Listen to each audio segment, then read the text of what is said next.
حمود الرحمان commission کی report کے اندر تو اب یہ ہو گیا کہ اگر آپ اس کا ذکر کریں گے تو قانون آپ کے اوپر لگ جائے گا.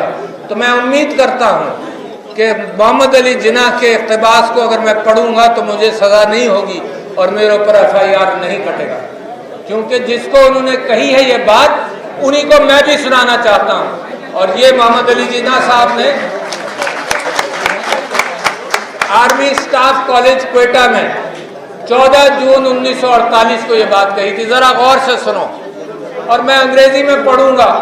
انہوں نے کہا، جناح صاحب نے کہا کہ I want you to remember that the executive authority flows from the head of the government of Pakistan.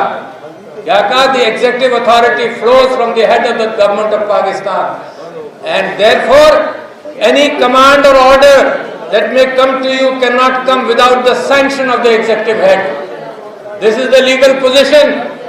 Do not forget. سنیں غور سے. Do not forget.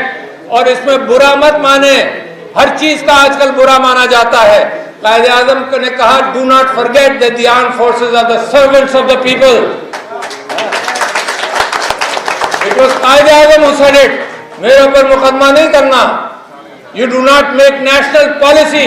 It was Quaid Azam who said it about SIFC. You do not make national policy. It is we, the civilians, who decide these issues, and it is your duty to carry out these tasks with which you are entrusted. یہ کراچی کے سب سے بڑے وکیل اور ہندوستان پاکستان کے سب سے بڑے وکیل نے یہ بات کہی. میں آپ کو یہ بتانا چاہتا ہوں کہ ہم سیکھیں گے کہاں سے.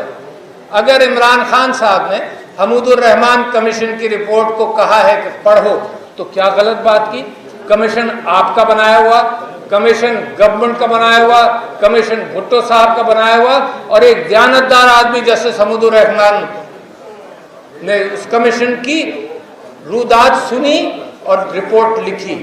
اور ایسے لوگ 15-20 لوگوں سے تو میں آج بھی واقف ہوں جو زندہ ہیں، جو گواہی دیں گے کہ ہم نے کمیشن میں کیا کہا. آج بھی زندہ ہیں اور گواہی دیں گے.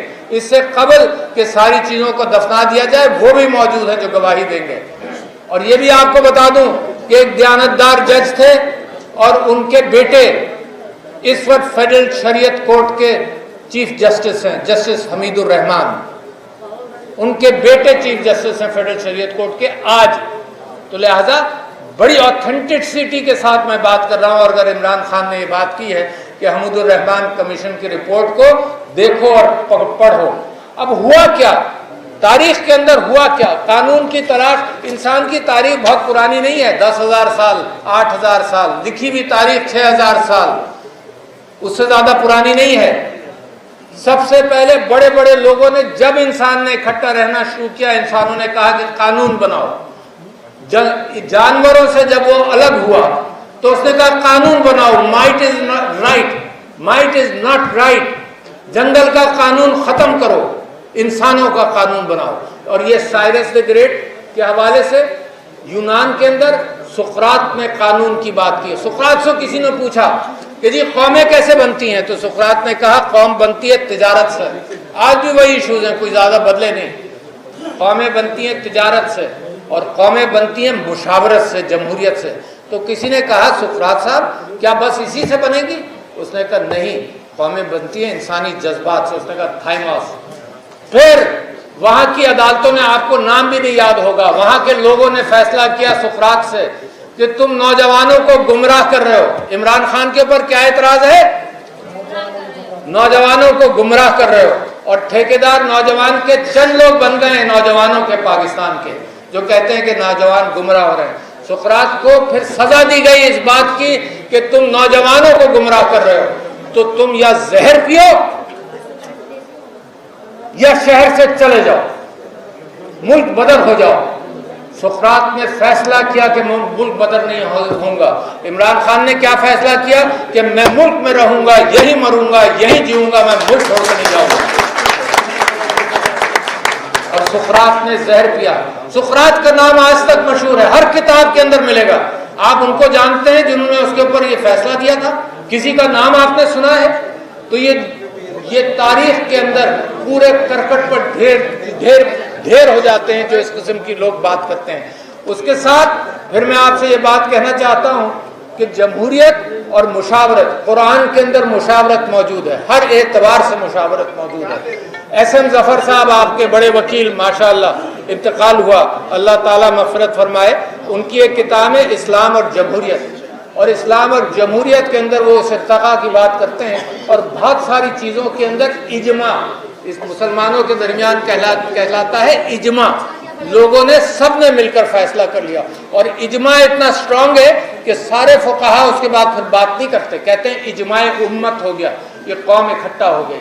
تو جب قوم اکٹھا ہو جائے جیسے مشرقی پاکستان کے اندر ہوئی تھی، ہمیں اس بات کی قدر کرنی چاہیے تھی، ان کے ساتھ بات کرنی چاہیے تھی، کبھی کوئی کانکریٹ بات کسی کے ساتھ نہیں ہوئی، اور میں گواہ ہوں اس بات کو۔ کراچی کے شہر کے اندر چودھری، بڑے بڑے نام، چودھری خلیق الزماں، ظفر احسن لاری، اب نام آپ لیتے جائیے کراچی شہر کے، اگر ان کو دوبارہ زندگی مل جائے تو وہ سوچیں گے کہ کون سی غلطیاں نہ کریں، اگر ایوب خان کو دوبارہ زندگی مل جائے تو وہ بھی سوچے گا کہ کون سی غلطی نہ کریں۔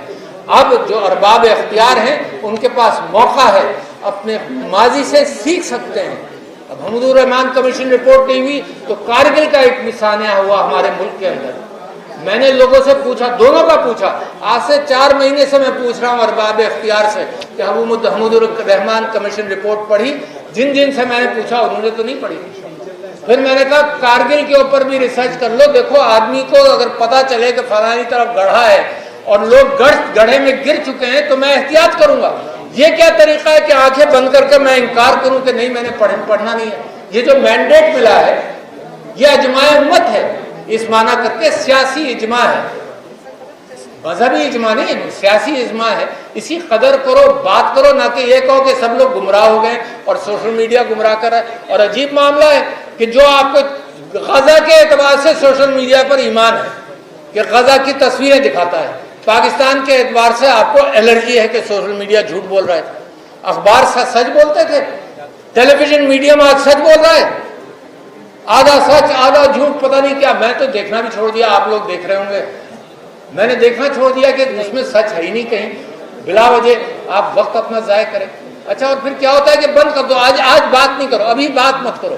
وہ محسن نقوی گئے انگلینڈ، اور چونکہ میں کرکٹ کا شوقین ہوں تو جو ہمارے کرکٹ کے کھلاڑی وہاں کھیل رہے ہیں تو انہوں نے کہا بھائی ابھی بات ہی نہیں کرو، ورلڈ کپ ہو جائے پھر بات کرنا، ابھی تو بند کر دو۔ اچھا، ورلڈ کپ ہو جائے گا، جو ہونا ہے غرق ہو جائے گا، کسی سے سوال بھی نہیں پوچھا جائے گا، ابھی بات مت کرو۔ تو سب سے بڑا کام یہ کیا جا رہا ہے کہ آپ کا منہ بند کر دیں، اس لیے آپ کا منہ بند کر دیں کیونکہ آپ سوال اٹھاتے ہیں، اور آپ کو کیا ضرورت ہے؟ وہ بیچارہ احمد کیا نام ہمارے احمد فرحات ہے، اس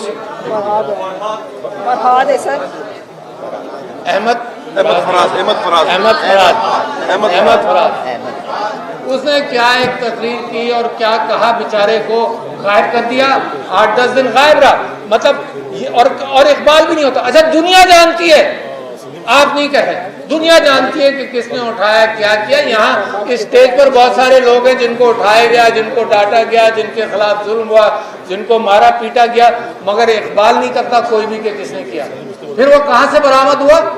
ایک جھوٹ کے پیچھے بہت سارے جھوٹ بولنے پڑتے ہیں۔ وہ برآمد کہاں ہوا؟ آزاد کشمیر، اور آپ نے کہہ دیا یہ ہماری ٹیریٹری نہیں ہے۔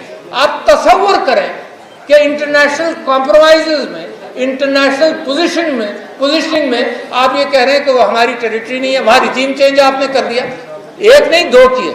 جب عمران خان کے فیورٹ کی حکومت تھی وہاں پر اس کو گرایا گیا، پھر اس کے بعد انتخابات میں گرایا گیا، تو نتیجہ کیا ہوا؟ جب سیاستدان عوام سے رابطہ نہیں رکھیں گے تو وہاں جس انداز سے ریزسٹنس ہوا، خوف کرنا چاہیے نا، سیکھنا چاہیے۔ کہاں سیکھیں گے بھائی ہم؟ اگر کشمیر سے نہیں سیکھیں گے، آزاد جموں اور کشمیر سے نہیں سیکھیں گے، اگر جو پاکستان کے حالات ہیں اس میں نہیں سیکھیں گے، جو بلوچستان میں پریشانی ہے اس سے نہیں سیکھیں گے، کے پی میں جو پریشانیاں ہیں اس سے نہیں سیکھیں گے، تو سیکھنے کا کیا ہم نے طے کر لیا ہے کہ ہم کچھ نہیں سیکھنا۔ اچھا جی، میں آپ سے یہ بات کہنا چاہتا ہوں کہ ایک میں نے آپ سے ذکر کیا حمود الرحمان کمیشن اور کارگل کی رپورٹ کے حوالے سے، دوسرے میں کہتا ہوں کہ مینڈیٹ کے حوالے سے آپ نے بات کی، پھر میں آپ سے یہ کہتا ہوں کہ ہر چیز جب ہم قانون کی بالادستی کی بات کرتے ہیں، رول آف لا، تو اس کے اوپر قانون معیشت کا بھی چلتا ہے۔ یعنی فورن انویسٹمنٹ پاکستان میں نہیں آئے گا جب تک لوگوں کو یقین نہیں ہو کہ آپ ریکارڈنگ ہم پر نہیں کر دیں گے. ریکارڈنگ میں آپ نے کیا کیا؟ آپ نے انٹرنیشنل لا سے ہٹ کر کس نے کرایا؟ یہ بھی میں کھل کر آپ کے سامنے بتاؤں گا کس نے کرایا. مگر انٹرنیشنل لا کو چھوڑ کر آپ نے ایک فیصلہ دے دیا. قانون کی بالادستی نہیں تھی وہ، آپ نے فیصلہ دے دیا. نتیجہ کیا ہوا؟ کھایا پیا کچھ نہیں، گلاس توڑا